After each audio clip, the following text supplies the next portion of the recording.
নবীজি জন্মের আগে বাবাকে হারালেন। বাবা যখন দুনিয়া থেকে বিদায় নিলেন, বিদায় নেওয়ার পরে নবীজির জন্ম হলেন যেই দিন নবী সাল্লাল্লাহু আলাইহি সাল্লাম এই পৃথিবীর জমিনে আসেন। মুসলমানদের কলিজার শান্তি, মুসলমানদের আর নবীর মধ্যে গুরুত্ব কেমন, এটা বুঝার পরে সেই কথায় আসে। একদিন নবীজি বৈঠকে আছেন, এমন তো অবস্থায় সাহাবারাও সেই বৈঠকে আছেন।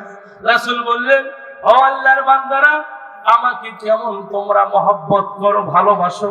সাহাবাদের মধ্যে বললেন, ওমর রাদিয়াল্লাহু তাআলা আনহু বললেন, নবীজি আমি ওমর দুনিয়ার সমস্ত সম্পদের থেকে এমনকি আমার জীবনটা বাদে, কি বাদে? কথা মনোযোগ আছে, কি বাদে?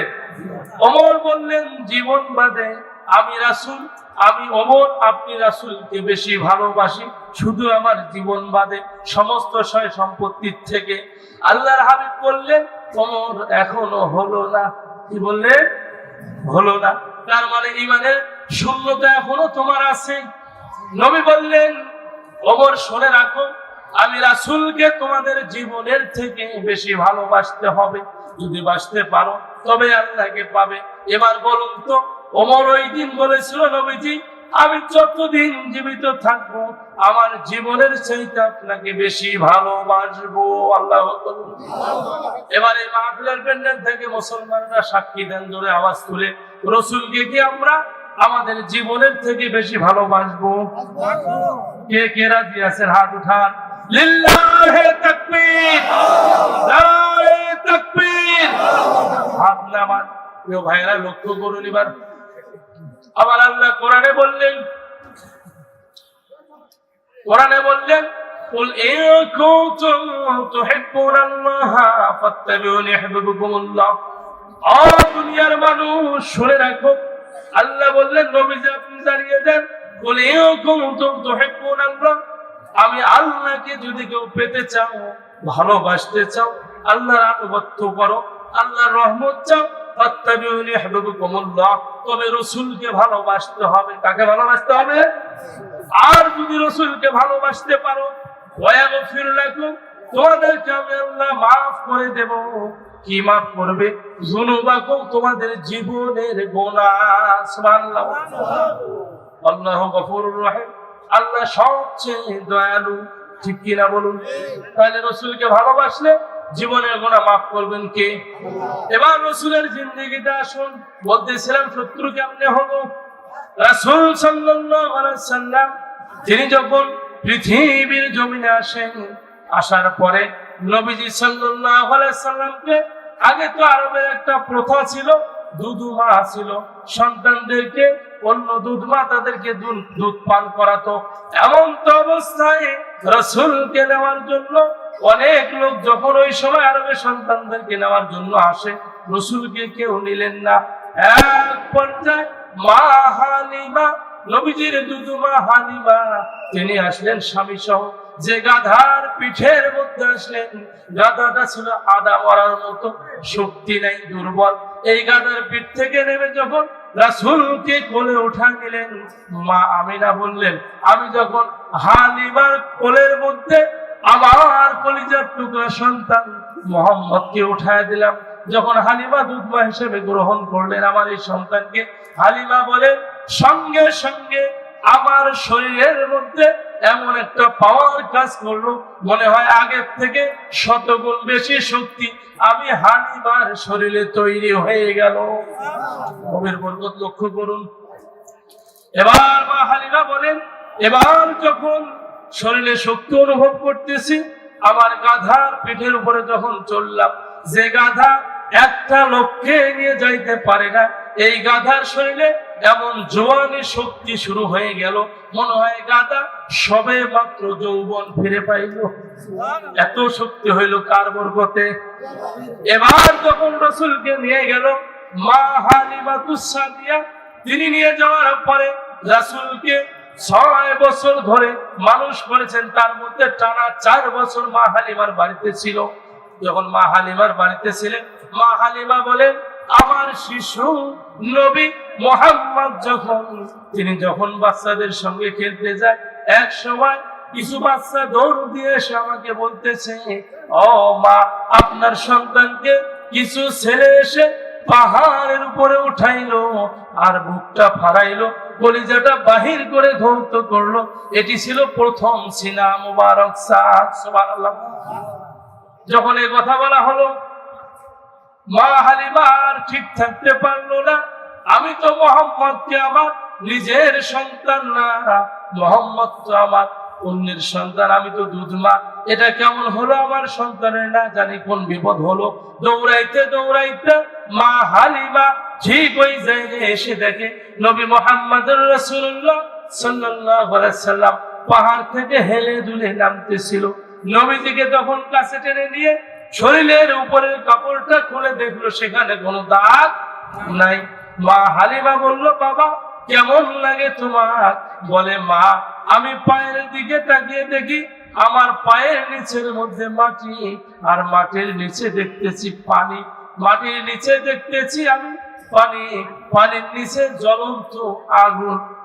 পরবর্তী টাইমের ব্যাখ্যা এসেছে, বিজ্ঞানীরা এটা ব্যাখ্যা করেছেন, আমরা যে বসবাস করি আমাদের মাটির নিচে হলো পানি, অর্থাৎ বরফ হয়ে থাকে, পানির নিচে আগুন, এটাকে জ্বলে জ্বলে বাষ্প হয় বিধায় আমরা থাকার উপযোগী হয়ে আছি। তা না হলে এই ভূমিটা, সমতল ভূমিটা বরফে পরিণত হতো, দুনিয়ায় কোনো মানুষ বেঁচে থাকতে পারত না। নবী বলেন, আমি আসমানে তাকায় দেখি, ও মা, তাকায় দেখলাম আমার মাথার উপরে আসমান, প্রথম আসমান ভেদ করে আমি দ্বিতীয় আসমান দেখি, দ্বিতীয় আসমান ভেদ করে আমার চোখের দৃষ্টি শক্তি তৃতীয় আসমান পর্যন্ত যায়, তৃতীয় আসমান ভেদ করে চতুর্থ আসমান, এভাবে পঞ্চম আসমান, ষষ্ঠ আসমান, সপ্তম আসমান পার হয়ে নূরের জগৎ সেখানে আমি দেখতে পাইলাম।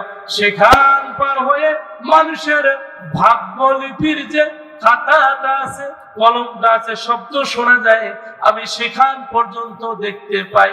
এভাবে যখন বললেন আমি দেখতে পাই, তখন রাসূল সাল্লাল্লাহু আলাইহি ওয়াসাল্লাম এর সত্যতা প্রমাণ হলো।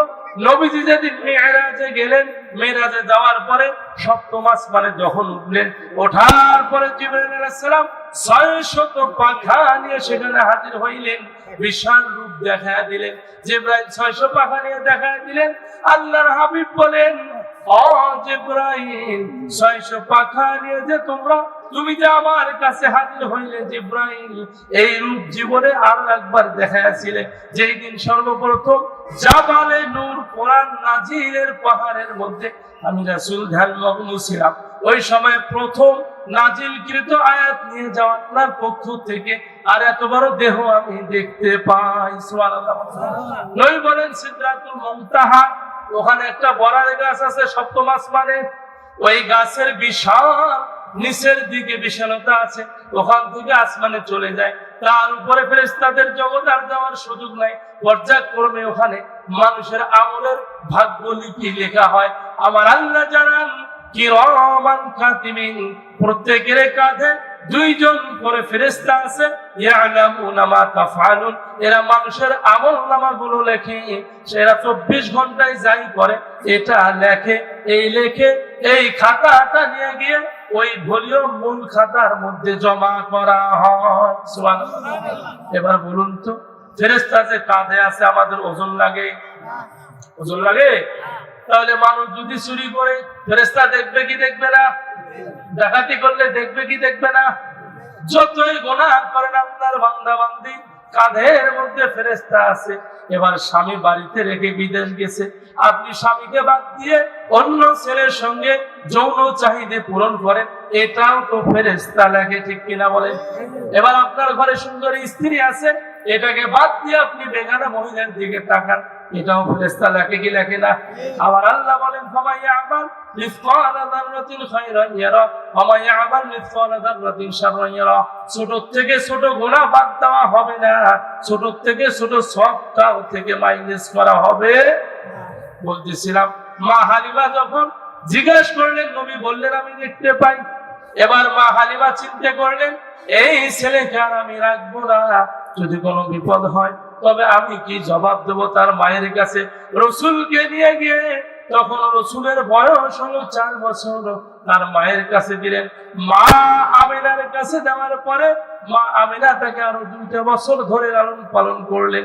মা আমিনা বলেন, আমি যখন আমার শিশু সন্তান কলিজার টুকরা হৃদয়ের ধন মুহাম্মদ যখন তিনি বাচ্চাদের সঙ্গে খেলতে গেলেন, পাহাড়ের কিনারায় গিয়ে খেলতেছে, আমার সন্তানকে যখন আমি নিতে গেলাম মুহাম্মদ 2 চোখের পানি ছেড়ে কাঁদতেছে। আমি তার কাছে গিয়ে বললাম, বাবা মুহাম্মদ কাঁদো কেন রে বাবা, কি হয়েছে?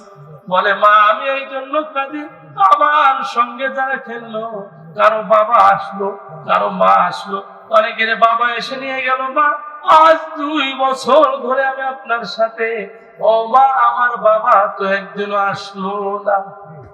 এতিম কারে কয়। মা আমেনা বললেন, বাবা রে তোমার বাবার কথা বুঝি তোমার হৃদয়ে জেগে উঠেছে রে বাবা।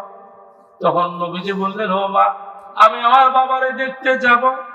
মা আমেনা বললেন, বাবা মুহাম্মদ তোমার বাবার দুনিয়ার জমিনে নাই, তোমার জন্মের আগে তিনি যখন সিরিয়ার উদ্দেশ্যে মদিনার পথে ব্যবসার জন্য চলে যায়, তোমার মামার দেশ মদিনায় যখন যায়, সিরিয়ার পথে ব্যবসার উদ্দেশ্যে যায়, প্রতিমধ্যে জ্বর হয়ে মারা যায়। বাবারে তোমার বাবার কবর আছে মদিনায়, তোমার বাবার কবর সেখানে আছে। বললো, মা আমি দেখবো। আমি আমার বাবার কবর দেখতে যাব। কাঁদতেছিল মা আমেনা। নবীজির কান্না সহ্য করতে পারলেন না। এবার কান্না শুনতে শুনতে মা আমেনা তার শ্বশুরের কাছে গেলেন।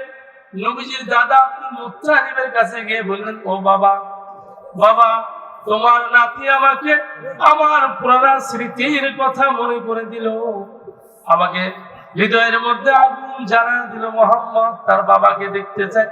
বাবা আপনি যদি অনুমতি দেন তবে আমি আমার এই সন্তানকে নিয়ে যেতে চাই। মা বোনেরা লক্ষ্য করুন, স্বামীর অনুমতি ছাড়া কোথাও যাওয়া যাবে না। স্বামী যদি মারা যায় অনুমতি নিতে হবে শ্বশুরের কাছে। কার কাছে? এখন তো মা বোনেরা স্বামী কয় তুমি থাকো, আমি মার্কেট করে আসি। ওটার নাম দাউস, ওটার নাম কি? এ ব্যাপারে পরে আলোচনায় আসতেছি।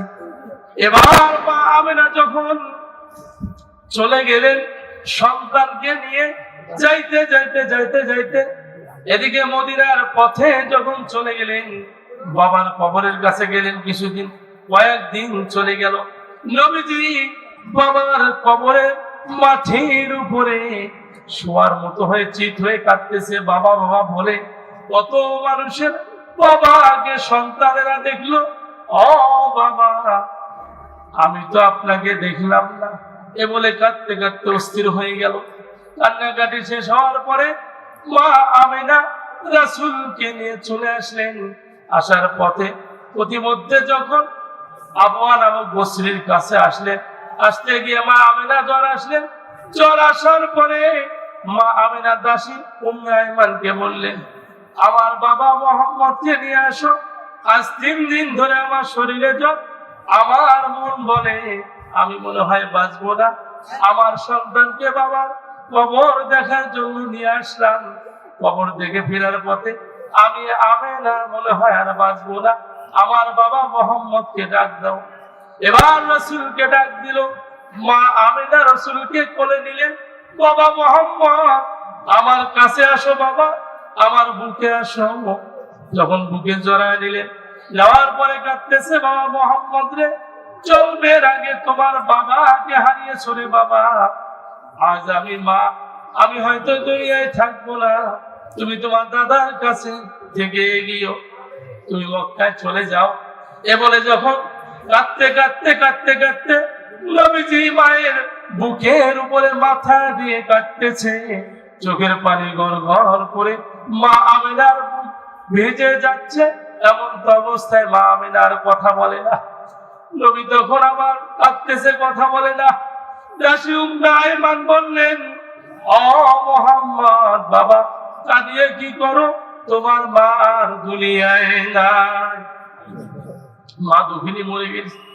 এবার মায়ের কবর দেওয়ার পরে নবীজি কাফেলা নিয়ে, ছোট মানুষ 6 বছর বয়স উম্মে আইমান সাথে একজন ব্যক্তি ছিল, এই মোটে 3 জন, মোট 4 জন সহ নবী সহ সেখান থেকে রওনা হয়। ওদিকে মক্কা থেকে বারবার আব্দুল মুত্তালিব মদিনার দিকে চেয়ে থাকে। আবার মা আমেনা এই মক্কা ছেড়ে মদিনা গেলেন আমার নাতিকে নিয়ে, তার বাবার কবর দেখতে এখন আসে না কেন? এই চিন্তায় বারবার তাকায়, খুব মহব্বত করতেন রসুলকে। তাকিয়ে দেখে ওই যে দেখা যায় মোহাম্মদ। আমার মনে হয় মোহাম্মদের সঙ্গে তার মা আর ফিরে আসে নাই। এবার এটা ভাবতেছে। ওদিকে আব্দুল মুত্তালিব দৌড়াচ্ছে, লোক দিলাম 5 জন, একজন কাফেলায় শট যিনি আমার মনে হয় আমার বৌবা আমেনা, সে হয়তো আসে নাই, দৌড়ায়। এদিকেও নবীজি দৌড়ায় দাদার দিকে, দেখা হলো জোরাজোরি করে ধরলো, কাঁদতেছে। হ্যাঁ বাবা মোহাম্মদ, তোমার মা কোথায়? বলে দাদা, বাবার কবর দেখার জন্য মার সঙ্গে গেলাম। আমার মা যখন ফিরে আসলো, আপদ আমার কসরির কাছে জ্বর হয়ে আমার মা দুনিয়া ছেড়ে বিদায় নিল। এবার আব্দুল মুত্তালিব রসুলকে নিয়ে বাড়িতে গেলেন। এবার বাড়িতে লালন পালন করলেন আরো 2 বছর। মোটে নবীর বয়স হলো 8 বছর। কয় বছর? 8 বছর হইলে 8 বছর বয়সে আব্দুল মুত্তালিব এবার ইন্তেকালের সময় হয়ে গেল। আব্দুল মুত্তালিব তিনি মনে মনে চিন্তা করতেছে, আমি মাদুর হয়েছি, মনটা তো ডাকে, আমি মনে হয় আর বাঁচবো না, আমার এই নাতির দায়িত্ব কে নিবে? এই চিন্তায় আব্দুল মুত্তালিব বস্তির ছেলেদেরকে ডাক দিল, কোথায় আছো রে আবু জাফর, আবু তালেব, আবু লাহাব, তোমরা কোথায় আছো? তাড়াতাড়ি চলে আসো। আমি মনে হয় আর বেশি দিন বাঁচবো না, তবে আমার মনে হয় আমার এই নাতির দায়িত্ব কাউকে দিয়ে যাওয়া দরকার। এবার সকল ছেলেরা হাজির হইল। আসার পরে বলল, আবু জাহেল বলল, বাবা আমাকে দায়িত্ব দেন। বলে না, তোকে দেব না, তোর মেজাজ ভালো না। এভাবে আবু তালেব, এভাবে আরো অন্যান্য আবু জাফর সহ অনেক সন্তানেরা বলল। নবীজির দাদা আব্দুল মুত্তালিব বলল, না কাউকে দেব না। বলে দিবেন না, তাহলে ডাকলেন কেন? এবার ছোট ছেলে আবু তালেব বলতেছে, আব্বা কাউকে দিলেন না, আমাকে দিবেন, আমি তো গরিব মানুষ, খাইতে পারি না বাবা। বলে আবু তালেব, আমি তোমার অপেক্ষায় ছিলাম, কখন তুমি আমার এই নাতিকে চাইবা। বাবেরা জানে কোন সন্তান ভালো, কোনটা মন্দ, ঠিক কিনা বলেন? এবার আবু তালেবকে বললো, বাবা রে, আমি মনে হয় থাকবো না, আর বেশি দিন বাঁচবো না, আমার এই নাতিকে তোমাকে দিলাম, নিজের ছেলের মতো একে মানুষ করিও। মরে গেল আব্দুল মুত্তালিব। নবীর বয়স 8 বছর। কয় বছর? এবার 8 বছরের পরে যখন রাসূল সাল্লাল্লাহু আলাইহি সাল্লাম ধীরে ধীরে বড় হয়, তখন নবীজির বয়স হলো 13 বছর। কত বছর? 13 বছর বয়সে। এদিকে মাঝখানের সময়টা আবু তালেব চিন্তা করলো, বহুদিন ধরে ব্যবসা করলাম না, আমারও তো একটু খাদ্যের অভাব পড়ে গেল, অনাটন আসলো, কাজে আমি ব্যবসার জন্য মালামাল তৈরি করব। 70 জনের একটি কাফেলা তৈরি করলো। কতজন? 70 জনের কাফেলা তৈরি করলো। সিরিয়ার উদ্দেশ্যে ব্যবসায় চলে যাবে। যখন ব্যবসার কাফেলা যাবে লোকজন সহ, নবীজি বলল, চাচা আমিও যাব। বলে বাবা না, খুবই মহব্বত করতো, বাবা যাবে না? না আমিও যাব চাচা। তখন সাথের লোকগুলো বলল, মুহাম্মদের তো শক্তি অনেক বেশি, একে নিয়ে যাওয়া যায়। প্রিয় ভাইয়েরা, যখন যে নবীকে আল্লাহ দুনিয়ায় পাঠায়, সেই নবীর 40 জন যুবকের যে শক্তি, এরকম শক্তি সেই নবীকে দেওয়া হয়। আর প্রত্যেক নবীর 40 জন যুবকের শক্তি আমার আল্লাহ জানান, আমি আমার রসুলকে 40 জন নবীর শক্তি তার শরীরে দিয়ে দিয়েছি। এবার রসুলকে নিয়ে গেল, যাচ্ছে। ওদিকে সিরিয়ার পথে এক পাদ্রী তাওরাত, জাবুর এরকম কিতাবগুলো পড়ে পড়ে পড়ে পড়ে দেখেছে একজন ছেলে আসবে, এমন একটা সময় আসবে যার নাম হবে মুহাম্মদ, তিনি হবে আখিরি নবী। সুতরাং আখিরি নবীর অপেক্ষায় জীবনের 25টা বছর মেহমানদারি করেছে, এই পথ দিয়ে তিনি যাবে, আমি তারে দেখব, তার কাছে কালিমা পড়ে মুসলমান হব। এই ইহুদি পাদ্রী এই চিন্তা করেছে, করে জীবনে প্রতিটা দিন নবীজির আশা, একদিন 2 দিন করে করে দিনের পর দিন, মাসের পর মাস, বছরের পর বছর পার করে যখন তিনি অপেক্ষা করলেন, এদিকে আবু তালেব চলে গেল এই কাফেলা নিয়ে, জায়গা মতো গেল। ওই দিন তাদেরও মেহমানদারির রাস্তা ওই সময় আসে আটকে গেল। পাদ্রী তখন কাফেলার সবাইকে ডাক দিল, ডেকে নিয়ে এসে বলল, তোমরা আসো, আমার মেহমান হবে। যখন মেহমানদারি করাবে, পাদ্রী তাকিয়ে দেখে ওই যে একটা ছেলে দেখা যায়, এই ছেলেটা মুরব্বীদের সামনে বসলো না, তিনি সাইডে একটা মরা গাছের নিচে গিয়ে বসলেন। আর বসার সঙ্গে সঙ্গে গাছের পাতাগুলো গজা শুরু হয়ে গেল, গাছটা প্রাণ ফিরে পেল। এ পাদ্রী চিন্তা করলো, আমি যাওয়ার অপেক্ষায় দীর্ঘ 25 বছর ধরে প্রেম জমাইলাম, মনে হয় আমার কপালে সেই নবী চলে আসছে। লক্ষ্য করতেছে নবীজির, এবার দেখতেছে গরমের সময় নবীজির কিন্তু ছায়া হয় না, ছায়া নেই। আমার আল্লাহ বলেন, আমি আমার রাসূলের কায়াটা আমি দুনিয়ায় পাঠিয়ে দিলাম, আর ছায়াটা আমার কাছে রেখে দিলাম। সুবহানাল্লাহ। এবার যখন ছায়া হয় না, মেঘ গিয়ে সেখানে ছায়া দেয়, এভাবে ছায়া হচ্ছে। হইতে হইতে পাদ্রী চিনতে দেরি করলেন না, বুঝতে পারলেন আমি যার অপেক্ষায় 25টা বছর ধরে সয় সম্পদ ব্যয় করলাম, আমার মনের আশা পূরণ হচ্ছে, সেই নবীর মনে হয় আমি দেখা পাচ্ছি। দৌড়ে গিয়ে তখন তাওরাতের কিতাব খোলে আর জীবনীগুলো মিলায় দেখে ঠিক মিলতেছে। এবার দাওয়াত দিল, সবাই আসলো, সবাই খানা খাবে, কিন্তু ওই ছেলেকে দেখা যায় না। পাদ্রী বলল দলের নেতাকে, বলে আবু তালেব এদিকে আসো। আবু তালেব, তোমার দলের একজন মনে হয় বাদ পড়েছে। বলে হ্যাঁ, তাকে সামানা পাহারা দেওয়ার জন্য রেখেছি। বলে না, আমি তাকে চাই, একটা লোক যদি বাদ পড়ে যায় আমি মেহমানদারি করাবো না। আমার 25 বছরের তিল তিল করে মহব্বতের একজন ব্যক্তিকে খুঁজতেছি, আজ 25টা বছর ধরে আমি খাওয়াচ্ছি, ওই লোককে ব্যতীত আমি আর কাউকে মেহমানদারি করাবো না। এবার রাসূলকে নিয়ে আসা হলো, মেহমানদারি করানো হলো। আবু তালিবকে জিজ্ঞাসা করলো পাদ্রী, ও আবু তালিব, বলো তো তোমার এই কাফেলার মধ্যে যে ছেলেটা আছে এর নাম কি? বলে এর নাম মোহাম্মদ। তোমার কি হয়? বলে আমার ছেলে হয়। তখন বললো না, পাদ্রী বলল তোমার ছেলে হতে পারে না, তুমি এর পিতা হইতে পারো না। বলে তাহলে কি হব? কি হবে তা জানি না, আমার মনে হয় এই ছেলের নাম মোহাম্মদ আর বাবার নাম হলো আব্দুল্লাহ। সুবহানাল্লাহ। মায়ের নাম হলো আমিনা। এ আবু তালিব, মিথ্যা বলিও না, কথা গোপন করিও না, সত্যটা প্রকাশ করো, এই ছেলে তোমার কি হয়? আবু তালেব বলতেছে, আপনি ঠিক বলেছেন, এ আমার ভাতিজা হয়। বলে হ্যাঁ, এবার সঠিক কথা বলেছো। বলে আমি তাওরাত জাবুর পড়েছি, পূর্বের কিতাবগুলো পড়েছি, আদম থেকে শুরু করে শেষ পর্যন্ত প্রত্যেক কিতাবে আখিরি নবীর আসার সুসংবাদ আছে। আমি সেই কিতাব পড়ে পড়ে আমার হৃদয়ের মধ্যে নবীজির প্রেম ভালোবাসা জমা আছে। আজ 25 বছর ধরে মেহমানদারি করাইলাম, সেই নবীরে দেখা পাইলাম। আবু তালেব, এই নবীর শত্রু বাজারের মধ্যে অনেক আছে, যদি একে নিয়ে যাও, অনেক মানুষ এই কিতাব পড়েছে, নবীকে হত্যা করবে, বিধায় তাকে আর নিয়ে যাও না, এখান থেকে তুমি ব্যবসা করে বাড়ির দিকে রওনা হও। সুবহানাল্লাহ। এ কথা শোনার সঙ্গে সঙ্গে আবু তালেবও চিন্তা করলো, বাবা আমাকে আমানত দিয়েছে আর আমি যাব না। ওইখানে ব্যবসায়ীদেরকে বললো, তোমাদের ব্যবসা ওপেন করো, চালু করো, দ্রুত গতিতে পণ্য বিক্রি করো। আবু তালেব বলে, আমি আমার জীবনে এরকম ব্যবসার মুনাফা কোনোদিনও পাই নাই। ওই দিন যে মুনাফা পেয়েছি আর এত লোক পেয়েছি, আমার জীবনে এরকম লোক আর কোনোদিন পাই নাই। সুবহানাল্লাহ। এবার ব্যবসা করলো, ব্যবসা করার পরে রাসূল সাল্লাল্লাহু আলাইহি সাল্লামকে নিয়ে চলে গেল। নবীজি চলে গেলেন।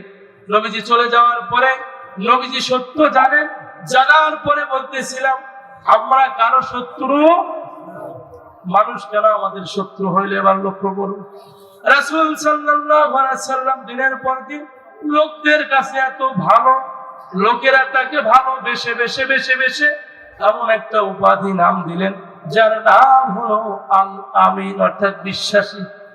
এরকম বিশ্বাসী নাম দিলেন। নবীজি সাল্লাল্লাহু আলাইহি সাল্লামের কাছে যখন প্রথম ওহী নাজিল হয়, এই ওহী নাজিলের সময় নবীজি, তার আগে নবীর বয়স ছিল 25, মা খাদিজার বয়স ছিল 40, তার সঙ্গে নবীজির বিবাহ হয়। নবীজি যখন জাবালে নূরে গুহার ভিতরে ধ্যানমগ্ন থাকে, হাজিরা গিয়েছে, দেখেছে 3500 ফিট লম্বা পাহাড়। এই পাহাড়ের মধ্যে একজন মহিলা মানুষ পাহাড় ধরে ধরে ধরে ধরে ধরে ধরে সেখানে উপরে উঠে রসুলকে খাদ্য দিত। আল্লাহু আকবার বলুন। খাদ্য দিত। এভাবে রসুলকে ভালোবেসেছে। একদিকে স্বামী, অন্যদিকে নবী। নবীজি যখন প্রথম ওহী নাজিল হয়, ভয় হয়ে যায়। মা খাদিজা গিয়ে বলেন, ভয় করবেন না নবী, আপনার উপরে আল্লাহর ওহী নাজিল হয়েছে। বলতেছিলাম এরপরে হইল কি, রাসূল যখন ওহী প্রাপ্ত হইলেন, এবার মক্কা আসার পরে, আগে দেখতেন মাইক ছিল না, উঁচু জায়গার মধ্যে মানুষের আযান দিত, দেখেন নাই? কেউ কিছু বলতে চাইলে ওই জায়গা চড়তো, ওই আরবের রীতি ছিল। তখন ওই পাহাড়ের মধ্যে উঁচু জায়গায় চড়লেন, সকলে দৌড়িয়ে আসলেন। আমাদের আলামিন মনে হয় কিছু বলবে। নবী বললেন, ও মক্কাবাসীরা, বলো তো, আমি জীবনে যা বলেছি, যা করেছি, তা কি তোমাদের পছন্দ হয়? বলে, জি পছন্দ হয়েছে। মিথ্যে পেয়েছো? বলে, পাই নাই। বলে, আমি যদি যা করবো তা কি বিশ্বাস করবে? বলে, বিশ্বাস করব। বলে, আমি যদি বলি এই পাহাড়ের পিছন থেকে একটা বাঘ আসতেছে তোমাদের খাইতে, বিশ্বাস করবে? বলে, করি। বলে, আমি বলতেছি মহান আল্লাহ কোরআন নাজিল করেছে এবং আল্লাহ হালাল হারাম মানতে বলেছে, অন্যের সম্পত্তি অন্যায় ভাবে খাওয়া যাবে না।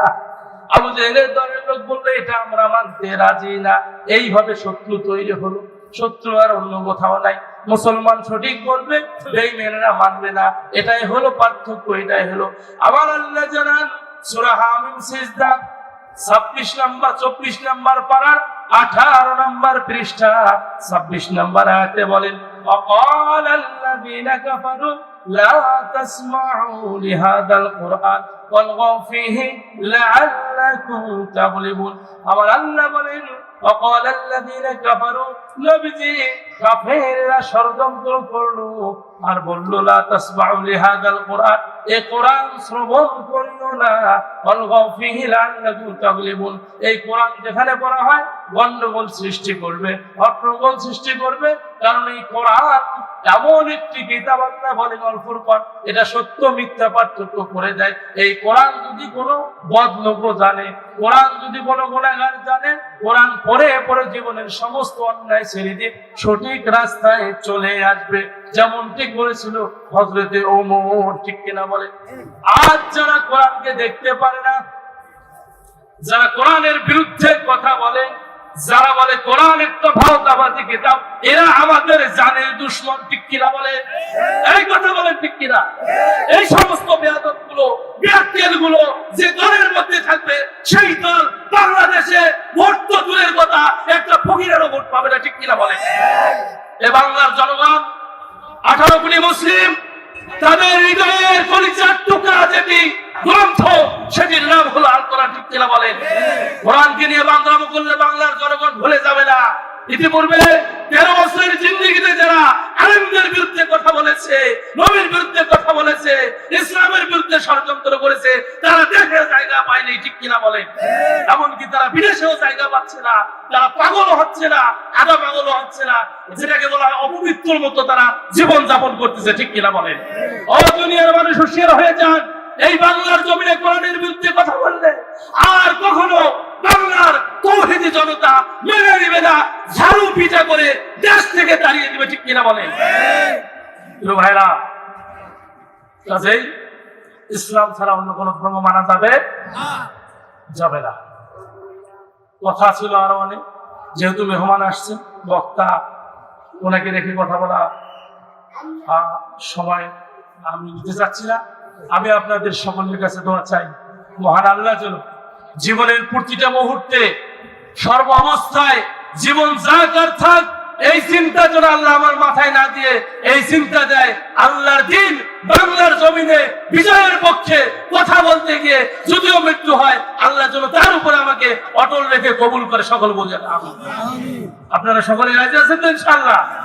আল্লাহ কবুল করুন। ওয়া আখির দাওয়ানা আলহামদুলিল্লাহি রাব্বিল আলামিন। আসসালামু আলাইকুম ওয়া রাহমাতুল্লাহি ওয়া